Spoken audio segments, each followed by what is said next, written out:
Hello, people.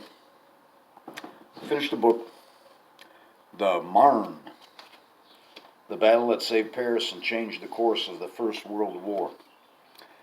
This was a natural, I don't know, a little while ago I read The Guns of August by Tuckman. This was a natural to follow The Guns of August because The Guns of August stops right before the Marne.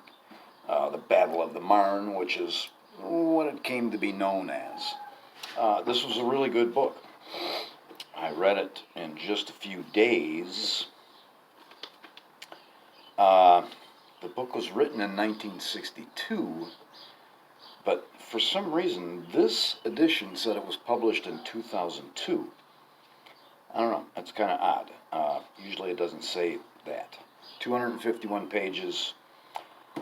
The author's name is Georges Blonde. I don't know if you pronounce it Georges. I don't know if you just ignore that S. George Blonde. I don't know. But I recognized his name and I said, God damn it, I know I've read something else by him. And he wrote Verdun and La Grande Armée. And I have La Grande Armée inside the house. And I know I read it. And Verdun is somewhere. I know I read that one too, so that's why I recognize his name. He's a pretty damn good author. He has kind of a weird habit of at least in this book, he's got a kind of a weird habit of saying all of a sudden he's referring to himself in the book.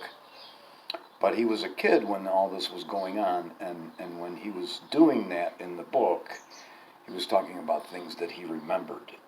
So I don't know. It's just weird. It takes you by surprise when you run onto one of those paragraphs. Top of page 66. This is funny.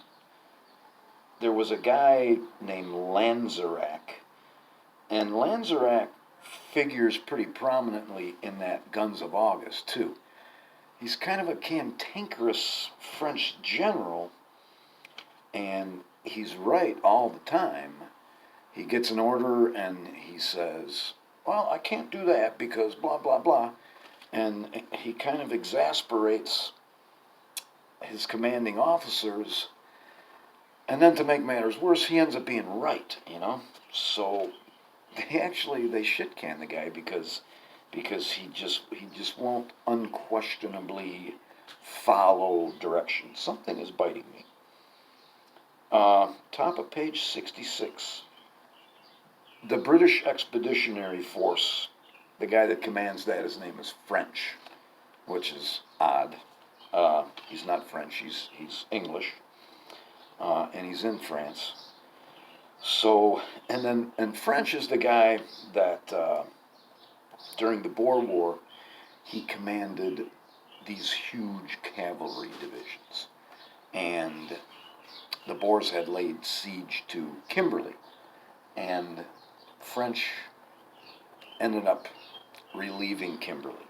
It was a big patriotic thing, but French did something stupid. At least in my mind, he did something stupid. He busts through the Boer lines with his cavalry and gallops across this big field. In South Africa, you would call that a veld.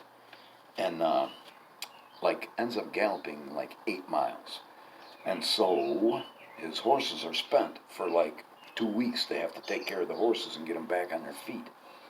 Horses are delicate little creatures. But this guy French decides to pay a neighborly visit to Lanzerac. Their divisions support each other. They're next to each other. You have to know what's going on with your neighboring divisions because you're protecting their flank, they're protecting your flank.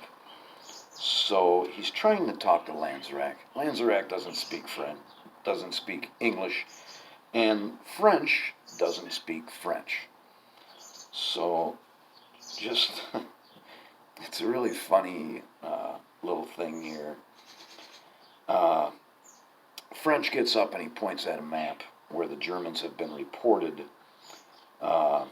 They've been reported along a river there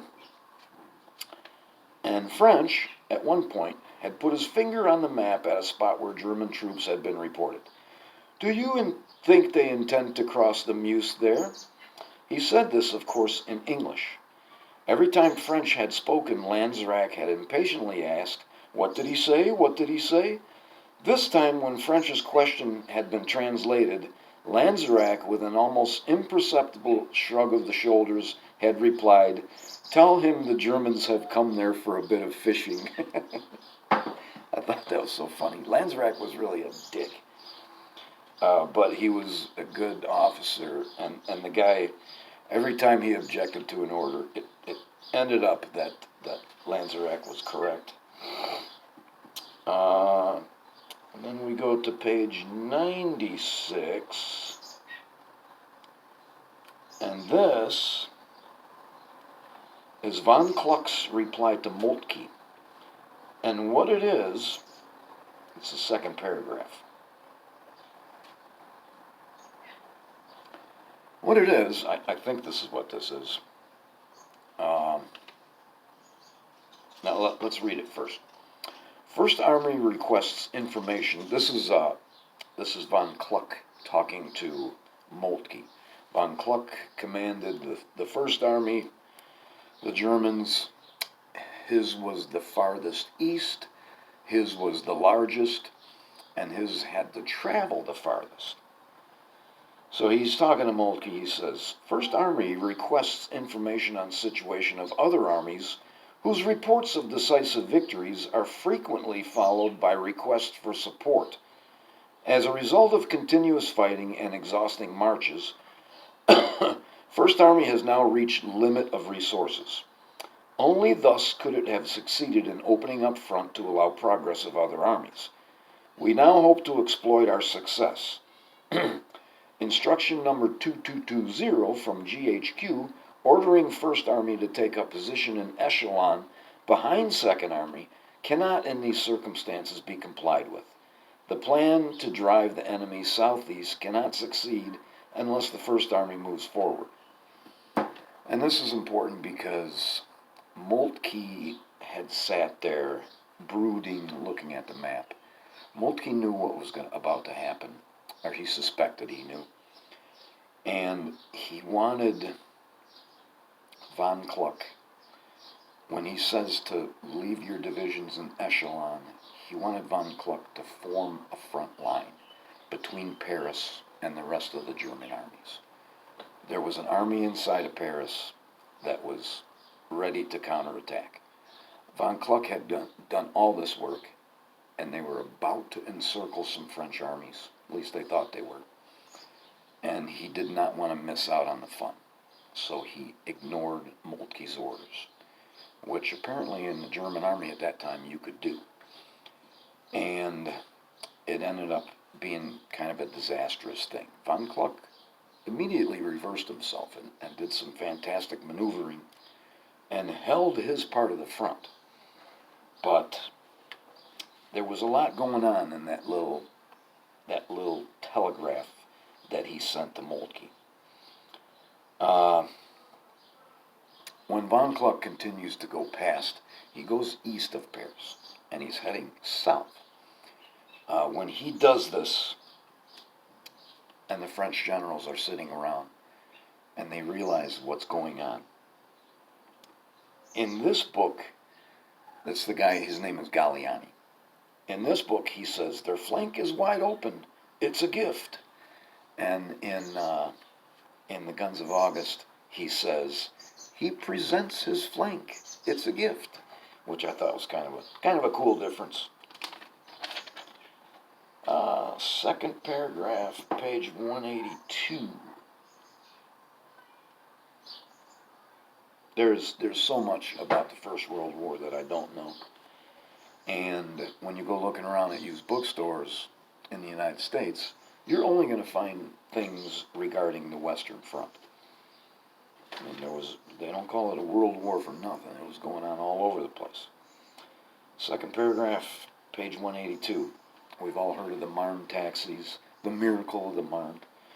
In all, the Marne taxis, together with a small number of other vehicles, transported 5 battalions of infantry, a total of 4,000 men, from Sevran-Livry to Gagny to a point near, I'm not even going to try to pronounce this, a distance of some 30 miles. The numbers carried and the distance covered were modest enough by comparison with the scale of the armies and distances involved in a battle upon which the fate of France depended. Everybody makes a big deal about the miracle of the Marne. I'm sure that the guys that fought like fucking tigers would be pissed off if they heard you calling it a miracle. It wasn't a miracle. It was their hard work that enabled it to succeed. But the Marne taxis over the years have taken on an importance that they do not deserve. 4,000, 5,000 men is all they carried. Last paragraph, page 204. And I have written there, the British advance. This is this thing that I've been trying to chase down. Sometime in my life, I read a story about the First World War, where the Germans took over this city, this village, town, whatever it was, and the German common soldiers ended up throwing out all the officers, actually posting guards all around the city so that they could all just drink and drink and drink and drink. They mutinied so that they could drink wine. And the British here are trying to advance through what I suspect is this town. But there's no information in this book other than these couple of paragraphs. An astonishing spectacle awaited them in the town.